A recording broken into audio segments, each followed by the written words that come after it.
తాకట్లో ఉన్న మీ బంగారాన్ని విడిపించి ఆ రోజు ఆన్లైన్ రేటుకి కొంటాం. Sharma gold company. నమస్కారం, సుమన్ టీవీకి స్వాగతం. ముందుగా సుమన్ టీవీ ప్రేక్షకులకు శ్రీ విశ్వావసునామ ఉగాది శుభాకాంక్షలు.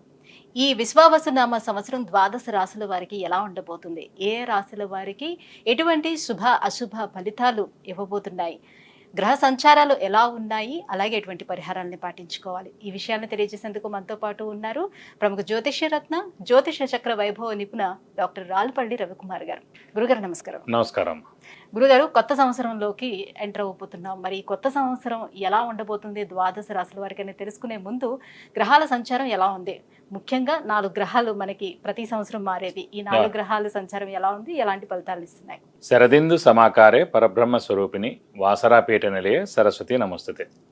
సుమన్ టీవీ ప్రేక్షకులకి నూతన సంవత్సర ఉగాది శుభాకాంక్షలు. మెయిన్గా ఏంటంటే ఈ సంవత్సర ఫలితాలు ఇప్పుడు చెప్పుకుంటున్నాం కాబట్టి ప్రతి నెల ఏంటంటే మాస ఫలితాలు చెప్పుకుంటున్నాం కాబట్టి మాస ఫలితాలు చెప్పుకున్నప్పుడు ఏంటంటే రవి 1 మంత్కి మారుతాడు ప్రతి నెల, అలాగే బుధుడు 20 డేస్, శుక్రుడు 20 రోజులు, అలాగే కుజుడు 45 రోజులు, అలాగే శుక్రుడు 20 రోజులు, చంద్రుడు అంటే ప్రతిరోజు ఒక్కొక్క నక్షత్రం మారుతుంటాడు. ఒక మెయిన్గా మటుకు గురువు, రాహు, కేతు, శని అండి. ఈ 4 కూడా ఏడాది పాటు ఇంచుమించుగా ఉంటారు కాబట్టి గురువు ఉన్నారంటే సంవత్సర కాలం పాటు అక్కడే ఉంటారు. అలాగే రాహు ఉన్నారనుకోండి, కేతు 1.5 ఇయర్ ఒక రాశి నుంచి ఇంకో రాశికి మారడానికి పడుతుంది. అలాగే శని ఉన్నారంటే 2.5 ఇయర్స్ మారుతారన్నమాట.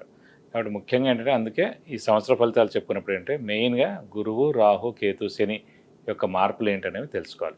ముందుగా శని వచ్చేసి మనకి 30వ తారీఖు మార్చి నెల 2025 నుంచే మనకి కుంభరాశి నుంచి మీన రాశిలోకి ప్రవేశిస్తున్నాడు. అదే రోజు ఉగాది అయింది, అదే రోజు శని కూడా మారుతున్నారు. అలాగే రాహు, కేతువులు వచ్చేసి మనకి 18 మే 2025. రాహు మారంటే కేతు కూడా మారుతాడండి. అందుకే చూడండి ఎప్పుడు కూడా జాతకంలో రాహు ఆపోజిట్ కేతు ఉంటారు. నవాంశలో తీసుకున్నా కూడా రాహు ఆపోజిట్ కేతు ఉంటారు. ఎవరైనా చేతితోటి వేసి ఇచ్చినప్పుడు మర్చిపోయి రాహుకి పక్కనే కేతు వేయడం, లేదంటే రాహుకి 3 గళ్ళు పక్కన కేతు వేయడం వేస్తూ ఉండొచ్చు తెలియక వాళ్ళకి. సో ఎప్పుడు అలా కాదండి, రాహు ఆపోజిటే కేతు ఉంటారు. ఇంకోటి ప్రతి గ్రహం కూడా క్లాక్ వైజ్ తిరుగుతుంది, ఒక్క రాహుకేతువులు మటుకు యాంటీ క్లాక్ వైజ్ తిరుగుతుందన్నమాట. కాబట్టి రాహుకేతువులు మటుకు ఏనార్థం ఒక రాశి నుంచి ఇంకో రాశి మారుతారు. అతనేమో 18 మే 2025 నుంచి ముఖ్యంగా రాహు వచ్చేసి మనకి కుంభరాశిలోకి వస్తాడు, అలాగే కేతు వచ్చేసి మనకి సింహరాశిలోకి వస్తారు. వీళ్ళిద్దరు కూడా ఏనార్థం పీరియడ్ అక్కడి నుంచి ఉంటారు 18th మే నుంచి. నెక్స్ట్ వచ్చేసి మన గురువు, ముఖ్యంగా ఏంటంటే గురువే ఇంపార్టెంట్. అందరూ అనుకుంటారు గురువు మార్పు వల్ల ఏమొస్తుంది. గురువు ఏ రోజైతే మారుతాడో ఆ రోజే పుష్కరాలు స్టార్ట్ అవుతాయండి. ఇదే రూల్ అనమాట. సాధారణంగా గురువు ఏ రాశి నుంచి ఏ రాశి మారుతాడు మనం అనుకుంటుంటాం. మన జాతకం చెప్పినప్పుడు కూడా మన రాశి నుంచి 2వ స్థానంలో, 5వ స్థానంలో, 7వ స్థానంలో, 9వ స్థానంలో, లాభస్థానంలో గురువు ఉన్నప్పుడు మన శుభ ఫలితాలు చెప్తుంటాం కదా. సో అందరూ అనుకుంటుంటారు అబ్బాయి ఎప్పుడు మన రాశి నుంచి 2nd హౌస్ వస్తుంది, ఎప్పుడు మన రాశి నుంచి 5th, 7th, 9th, 11th వస్తాను.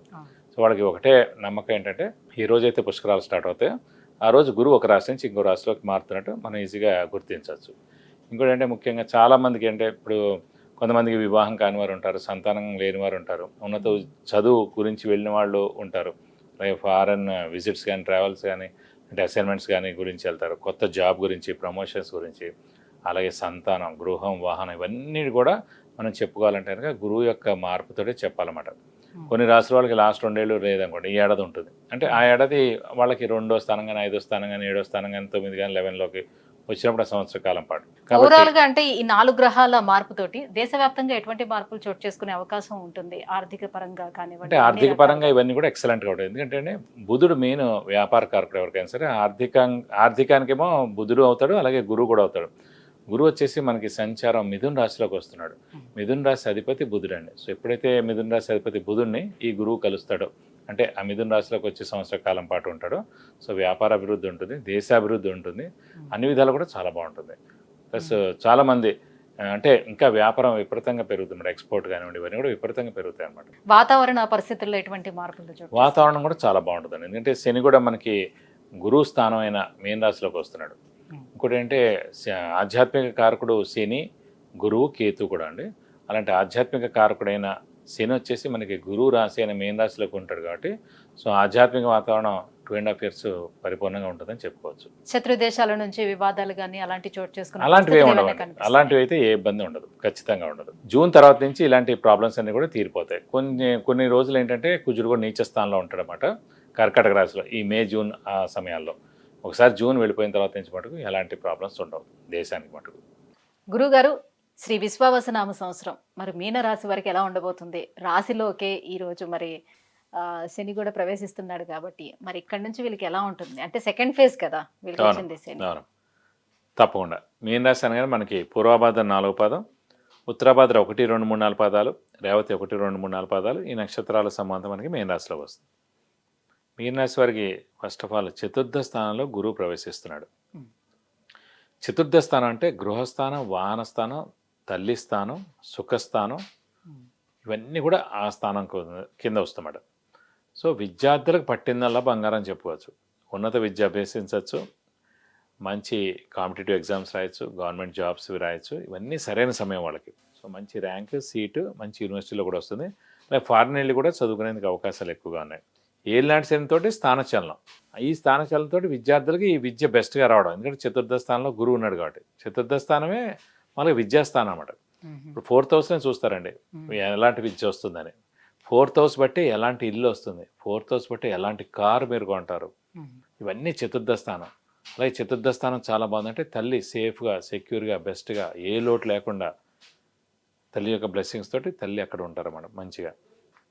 సో చతుర్థ స్థానం అంత మంచిది. అలాంటి చతుర్థ స్థానానికి మనకి గోచారీత్యా మీన రాశి నుంచి 4th హౌస్లో గురువు ప్రవేశించాడు కాబట్టి సంవత్సర కాలం పాటుకు ఖచ్చితంగా గృహం, వాహనం, అలాగే తల్లి ఏం ప్రాబ్లం లేకుండా ఉండడం, అలాగే విద్య మంచిగా అభ్యసించడం, ఇవన్నీ కూడా జరుగుతాయి.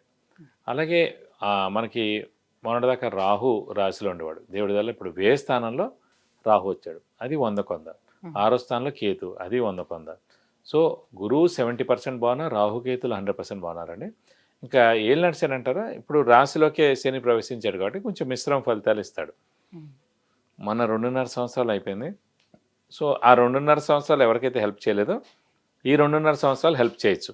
ఈ 2.5 ఏళ్ళు కూడా చేయని వాళ్ళకి లాస్ట్ ఫేజ్లో చేస్తారు. ఏదో ఒక 2.5 ఇయర్స్ మటుకు ఖచ్చితంగా ఫేజ్లో హెల్ప్ చేస్తారు మనం. సో ఇప్పుడైతే ప్రస్తుతం గురువు కూడా బాగున్నాడు కాబట్టి ఈ ఏడాది ఖచ్చితంగా ఏలినాటి శని ఇంపాక్ట్ తక్కువగానే ఉంటుందని చెప్పుకోవచ్చు. గురుగారు మరి ఆరోగ్య పరిస్థితి ఎలా ఉంటుంది వీళ్ళకి? ఆరోగ్యపరంగా కూడా బాగానే ఉంటుందండి. అంటే రాశిలో శని ప్రవేశించిన కూడా గురువు యొక్క దృష్టి రాహు మీద ఉండడం, గురువు చతుర్థ స్థానంలో ఉండడం చేత ఆరోగ్యం తప్పకుండా బాగుంటుందనే చెప్పుకోవాలి. నూతన గృహ నిర్మాణాలు చేపట్టే అవకాశం ఎలా? ఖచ్చితంగా ఇందాక కూడా చెప్పున, ఎప్పుడైతే మన రాశి నుంచి చతుర్థ స్థానంలో కానీ భాగ్యస్థానంలో కానీ గురువు ప్రవేశించినప్పుడు సంవత్సర కాలం పాటు అక్కడ ఉంటాడు కాబట్టి ఆ సమయంలో ఖచ్చితంగా ఇల్లు కానీ స్థలం కానీ కొనేందుకు అవకాశాలు ఎక్కువగా ఉన్నాయి. ఇప్పుడు చతుర్థ స్థానంలోకి గురువు ప్రవేశిస్తున్నాడు మీన రాశి వారికి కాబట్టి మే 15వ తారీఖు నుంచి నెక్స్ట్ ఏడాది మే దాకా ఖచ్చితంగా గృహం కొనేందుకు అవకాశాలు 100% ఉన్నాయి. మరి ఉద్యోగస్తులకి, వ్యాపారస్తులకి వీళ్ళకి ఎలా ఉంటుంది? ఉద్యోగస్తులకి ఏంటంటే మిశ్రమ ఫలితాలను చెప్పుకోవచ్చు. ఎందుకంటే స్థానచలనం ఉంటుంది కాబట్టి ఏలినాటి శని తోటి మిశ్రమ ఫలితాలు. అలాగే ఉద్యోగ మార్పు కానీ, ట్రాన్స్ఫర్ కానీ, వేరే ఊరికి వెళ్ళడం కానీ, సో ఇవన్నీ జరిగేందుకు అవకాశం ఉన్నాయి. అలాగే వ్యాపారస్తులు కూడా మిశ్రమం అని చెప్పుకోవచ్చు. ఎందుకంటే గురువు పంచమంలో ఉన్న చాలా మంచిది. అంటే గురువు బలం ప్రస్తుతం అంత లేదు, విద్యార్థులకు ఉన్నంత లేదు గురు బలం. వ్యాపారస్తులకు బాగుండాలంటే 2, 5, 7, 9 లెవెల్లో ఉంటేనే అది గురుబలం, దయబలం బాగా ఉన్నట్టు మాట. కాబట్టి వ్యాపారస్తులు కూడా మిశ్రమంగా ఉందని చెప్పుకోవాలి. అంటే కొత్త ఉద్యోగ ప్రయత్నాలు చేసేవాళ్ళు అసలు చెయ్యొచ్చా? లేదు అంటే కొత్త వ్యాపార ప్రయత్నాలు ఏమైనా చేసేవాళ్ళు అసలు చెయ్యొచ్చా? వాటి జోలికి వెళ్ళొచ్చా? కొత్త వ్యాపారం మటుకు చేయకుండా ఉండడం ఉత్తమం అండి. అలా ఎక్స్పాన్షన్ కూడా వెళ్ళకపోవడం ఉత్తమం. ఉన్నది ఏముందో అది ప్రస్తుతం నడిపిస్తే చాలు. ఎందుకంటే అప్పులు వాళ్ళ బెడద తప్పదు, కొత్త అప్పులు చేయాల్సి ఉంటుంది. అలాగే షూరిటీస్ పెట్టకండి, స్పెక్యులేషన్ జోలికి వెళ్ళకండి. అలాగే ఉద్యోగస్తులు కూడా కొత్త ఉద్యోగస్తులు అయితే కనుక జాయిన్ అవ్వచ్చు, ఏం ప్రాబ్లం లేదు, అంత కష్టం ఉండదు. ఉన్న ఉద్యోగాలు మటుకు మార్పు మటుకు ఖచ్చితంగా ఎలాగో వెళ్ళినట్టు సరే కాబట్టి స్థానచలనం ఉంటుంది కాబట్టి వాళ్ళకి సెక్షన్ మార్పు కానీ, ట్రాన్స్ఫర్ అవడం కానీ, అంటే కొత్త ఉద్యోగం కానీ మారేందుకు కూడా అవకాశాలు ఎక్కువగా ఉన్నాయి. సో మీరు చెప్పేదాని ప్రకారం చూసుకున్నట్లయితే గురువు, రాహు, కేతు సపోర్ట్లు అయితే బాగానే ఉన్నాయి. పర్వాలేదు. ఎటొచ్చి ఇక శని అనుగ్రహం కోసం అసలు ఏం చేయాలి, ఎటువంటి పరిహారాన్ని పాటించాలి? శని ఎఫెక్ట్ కోసం ఇందాక కూడా చెప్పుకున్నాడు, ప్రతి శనివారం ఫిక్స్డ్గా ఉపవాసం ఉండడం, అలాగే ఒక శనివారం రోజు రక్తదానం చేయడం. ఎందుకు రక్తదానం అన్నిసార్లు అంటున్నా అంటే అండి, మామూలుగా ఈ ఏలినాటి శని నడుస్తున్నప్పుడు చిన్న చిన్న అనారోగ్యాలు రావడం సహజం. చిన్న చిన్న దెబ్బలు తగలడం, చిన్న చిన్న యాక్సిడెంట్స్ జరగడం ఇలా జరుగుతుంటాయి. అలా జరిగినప్పుడు మనకి టెస్టులు చేయడం ద్వారా మన బ్లడ్ అంతా వాళ్ళు తీసేస్తారు. వాళ్ళు తీసే లోపలనే మనమే రక్తదానం చేస్తే శనివారం రోజున శనికి ఇస్తున్నట్టుగా మనం ఫీల్ ఇస్తే అది ఎవరెవరికి ఉపయోగపడుతుంది. కాబట్టి ఆల్రెడీ ఎవరో యాక్సిడెంట్ కేసులో రక్తం కావాలి, మన బ్లడ్ ఎక్కిచ్చారు. ఎవరికో సర్జరీ అవుతుంది, మన బ్లడ్ ఎక్కిచ్చారు. ఎవరికో బ్లడ్ చాలా లోపంగా ఉంది, అది ఎక్కిచ్చారు. సో వాళ్ళు వాళ్ళ ఫ్యామిలీ మెంబర్స్ బ్లెస్ చేస్తారు. అమ్మే చాలా థ్యాంక్స్, దేవుడి దయలో మా ఆయన బయటకు వచ్చారు, మా ఆయన గట్టెక్కారు.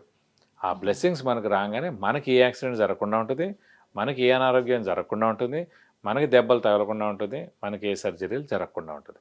అటు చిన్న రక్తదానం చేయడం ద్వారా అటు మన ఆరోగ్యం బాగుపడుతుంది, అవతల వాళ్ళ ఆరోగ్యాన్ని కూడా మనం బాగుపరిచినట్టు ఉంటుంది. విద్య, ఉద్యోగం, వివాహం, విదేశీయానం, ఆరోగ్యం, అలాగే ఐశ్వర్యం, వీటన్నిటి గురించి తెలుసుకోవాలంటే కింద స్క్రోల్ అవుతున్నటువంటి నెంబర్లకి కాల్ చేసి గురువుగారు అపాయింట్మెంట్ పొందవచ్చు.